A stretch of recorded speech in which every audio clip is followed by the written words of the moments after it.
नमस्कार मित्रों यही है सही भारत यूट्यूब चैनल में आपનું हार्दिक स्वागत છે। મિત્રો આપણે વારંવાર કહીએ છીએ કે ભારતમાં બની રહેલી ઘટનાઓનું આપણે હકીકતો આધારિત એનાલિસિસ કરતા હોઈએ છીએ, પૃથ્થકરણ કરતા હોઈએ છીએ અને ભારતની સમાજ વ્યવસ્થાને સમજવી ખૂબ જ જરૂરી વસ્તુ છે, કારણ કે આ ભારતની જે સમાજ વ્યવસ્થા છે એ સમગ્ર બ્રહ્માંડની અંદર જુદા પ્રકારની પણ વિશિષ્ટ અથવા તો એમાંથી કંઈ પ્રેરણા લઈ શકાય એવી વ્યવસ્થા નથી। આ તો તમને 21મી સદીમાંથી પહેલી સદીમાં લઈ જનારી અર્થવ્યવસ્થા અને સમાજ વ્યવસ્થાનું નિર્માણ થયેલું છે। આજે વાત કરવી છે કે સામાજિક બહિષ્કારની, પણ કેવાનો, કોનો સામાજિક બહિષ્કાર? સામાજિક બહિષ્કારની ઘટનાઓ ગુજરાતમાં અને ભારતમાં અનુસૂચિત જાતિના લોકોનો સામૂહિક સામાજિક બહિષ્કાર થતો હોય અને આવા સામાજિક બહિષ્કારો જે થતા હોય અનુસૂચિત જાતિના કેટલીક જગ્યાએ અન્ય પછાત વર્ગના કેટલીક જ્ઞાતિઓના સામાજિક બહિષ્કાર થયા છે અને આવા બહિષ્કાર થવા પાછળ અનુસૂચિત જાતિના જે સામાજિક બહિષ્કાર થાય છે ને એ અનુસૂચિત જાતિના લોકો કથિત હિન્દુઓની સમોવડિયા થવાનો પ્રયાસ કરતા હોય, એટલે એ વરઘોડા કાઢે અથવા મૂછો રાખે, માથે સાફા બાંધે, જનરલ બેઠકો ઉપર ચૂંટણી લડવાના પ્રયાસ કરે, બિન દલિત કન્યા સાથે લગ્ન કરવાના પ્રયાસ કરે અને વાજિંત્રો વગાડે, મંદિરમાં પ્રવેશ કરવાનો પ્રયાસ કરે, અનાચાર અત્યાચારનો વિરોધ કરે। આ બધું આવા કારણોસર આ લોકોનો, અનુસૂચિત જાતિના લોકોનો અનેક વખત ગુજરાતમાં બહિષ્કાર થયો છે, થતો રહે છે। કેટલાક સમય પહેલા મહેસાણા જિલ્લામાં ઓબીસીમાંથી આવતા વાળંદ સમાજના 17 પરિવારનો પણ સામાજિક બહિષ્કાર થયો હતો, એટલા કારણસર કે એ વાળંદ પરિવારના યુવાને જે અમદાવાદમાં સ્થિર થયેલો હતો એણે એ જ વિસ્તાર, એના પોતાના જ ગામની પટેલ દીકરી સાથે લગ્ન વિધિ કરી હતી, સિવિલ મેરેજ કર્યા હતા અને એના કારણે, એટલે સામાજિક બહિષ્કારની પરંપરા ભારતની અંદર યુગોથી ચાલે છે અને આ બહિષ્કારમાં કેટલીક વખત હત્યાઓ થાય છે, હુમલાઓ થાય છે અને આ બધાની પાછળ અસમાનતાવાદી વર્ણ વ્યવસ્થા, જાતિ પ્રથા છે, એમાં ઉચ્ચ નીચ ક્રમની જે ભાવના છે, ક્રમિક અસમાનતા છે અને એના કારણે આ પ્રક્રિયા વારંવાર થતી હોય છે અને આ પ્રક્રિયાનો સૌથી વધારે સમર્થન કટ્ટરતાવાદી બાવાઓનું, આવી પ્રક્રિયાના, સામાજિક બહિષ્કારની પ્રક્રિયાના કટ્ટરતાવાદી બાવાઓનું, કટ્ટરતાવાદી સંગઠનોનું અને કટ્ટરતાવાદી મનોવાદી લોકોનું આ પ્રક્રિયાનો સમર્થન હોય છે। સનાતન ધર્મમાં અનેક સેંકડો લોકો ઉદાર મતવાદી છે, જે આવી પરંપરાઓનું સમર્થન કરતા નથી અને એવું કરનારા લોકોનો સહયોગ પણ નથી કરતા અને એવા લોકો ખરેખર અભિનંદન પાત્ર હોય છે। પણ આજે આપણે એવી વાત કરવી છે કે રાષ્ટ્રીય સ્વયંસેવક સંઘના કાર્યકરોનો સામાજિક બહિષ્કાર થયો છે। એટલે આ સમજવા જેવી, અને એક આ કદાચ મારા ખ્યાલ પ્રમાણે ભારતની અંદર એવો પહેલો કિસ્સો છે કે એક હિન્દુઓ દ્વારા બહિષ્કાર થયો હોય, હિન્દુ દ્વારા બહિષ્કાર થયો હોય અને એ પણ ચોક્કસ સંગઠનમાં લાંબા સમયથી કામ કરતા હોય। ઘટના એવી છે કે મધ્યપ્રદેશના રાયસેન જિલ્લા મથકથી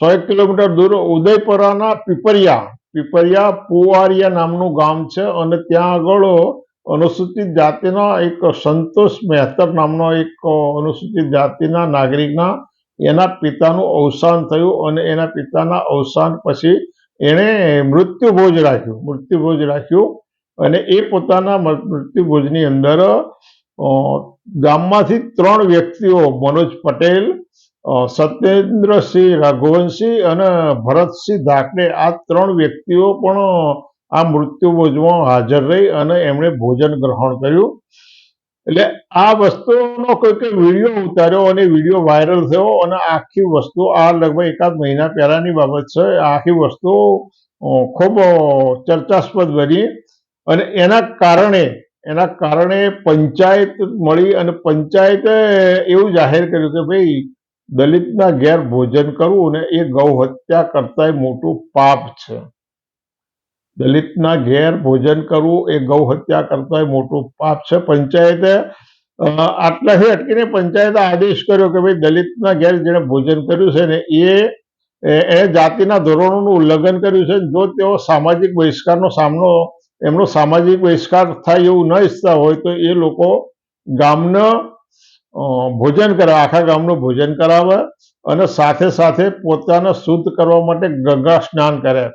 એટલે આવો પંચાયતે આદેશ કર્યો એટલે મનોજ પટેલ અને સત્યેન્દ્રસિંહ રઘુવંશી તો પંચાયતના આદેશનું એમણે માન આપી અને એના અનુસરણ થયા. પરંતુ ભરતસિંહ ધાકડે હતો ને એને એનો વિરોધ કર્યો અને એ એના અનુકૂળ ના થયા અને એના કારણે આ વ્યક્તિ સાથે બીજા લોકો અસ્પૃશ્ય જેવો વ્યવહાર કરે. ગામના મંદિરમાં એને પ્રવેશવાનો દેવો નથી આવતો, એની સાથે ગામના કોઈ પ્રસંગોમાં જાહેર કાર્યક્રમમાં ભાઈને બોલાવવા નથી આવતા.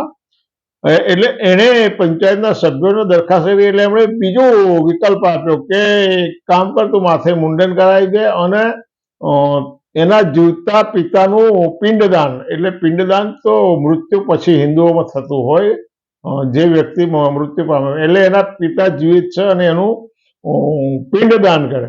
એટલે સરપંચે આવા આદેશો કર્યા પણ સરપંચ આ તમામ બાબતોનો નકારી કાઢે છે. સરપંચે પોતાના બચાવમાં એવું કીધું કે ભાઈ એ તો એમના અંગત વ્યક્તિગત કારણોસર આવું કંઈ હોઈ શકે અને અમે આવું કંઈ કર્યું નથી. પરંતુ જે લોકો સામાજિક સમરસતાની વાતો કરી રહ્યા છે, ભારતની અંદર જે લોકો સામાજિક આ બધા જ વેર છે.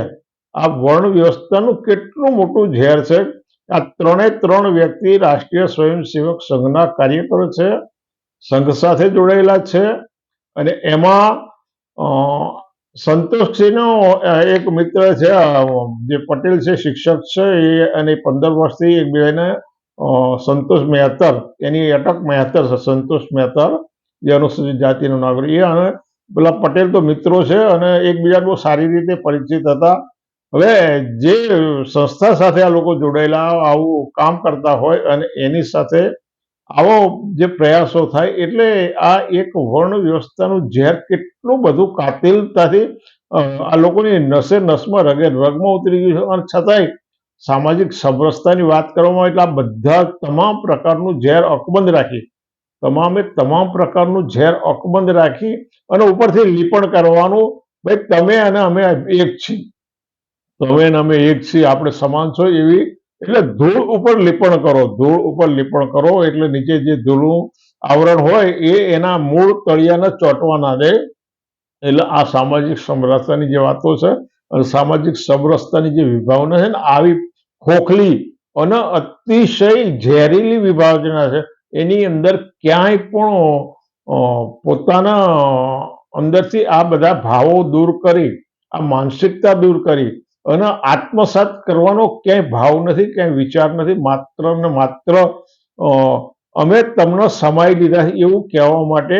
અને આવી ઘટનાઓ ભારતની અંદર આ એક ઘટના નથી, આવી લાખો ઘટનાઓ બનતી હોય કે અનુસૂચિત જાતિના નાગરિકના ત્યાં ભોજન ન કરી શકાય અને છતાંય અનુસૂચિત જાતિના લોકોના ત્યાં એમના મત મેળવવા માટે ભારતીય જનતા પક્ષના અનેક પદાધિકારીઓ બહારની હોટલોમાંથી ભોજન લાવી અને અનુસૂચિત જાતિના નાગરિકોના ઘેર ભોજન કરતા હોવાના દેખાડા કરી અને એના ફોટા પડાવી એની ફોટા વાયરલ કર્યા છે. પરંતુ એક ખૂબ જગજાહેર બાબત એવી છે કે રાજસ્થાનના ભંવર મેઘવંશી નામના રાષ્ટ્રીય સ્વયંસેવક સંઘના ખૂબ લાંબા સમયથી કાર્યકર રહેલો, બાબરી ધંસ વખતે અતિ સક્રિય ભૂમિકા ભજવનાર ભંવર મેઘવંશીએ ખૂબ લાંબા સમય પછી રાષ્ટ્રીય સ્વયંસેવક સંઘ છોડ્યું. શા માટે? એક કાર્યક્રમ દરમિયાન ભંવર મેઘવંશીએ પોતાના ઘેર રસોઈ બનાવી હતી.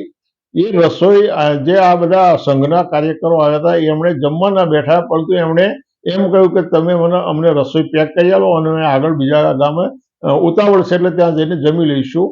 પરંતુ ઘટના એવી બની કે જે ભંવર મેઘવસીના ઘેર બનેલી રસોઈને પેક કરી અને રસ્તામાં ફેંકી દેવામાં આવી અને એના પુરાવા ભંવર મેઘવસીને મળ્યા. ભંવર મેઘવસીએ રાષ્ટ્રીય સ્વયંસેવક સંઘ છોડ્યું અને એની વિરુદ્ધમાં હિન્દી અને અંગ્રેજી ભાષામાં પુસ્તક લખ્યા અને એ પુસ્તક ઘણું બધું પબ્લિશ થયું છે. એટલે આ જે ઉચ્ચ નીચની માનસિકતા છે, ક્રમિક અસમાનતા છે, વર્ણભેદ છે, જાતિભેદ છે, જ્યાં સુધી વર્ણભેદ અને જાતિભેદ નષ્ટ ન થાય ત્યાં સુધી આ માનસિકતા નાબૂદ નથી થવાની.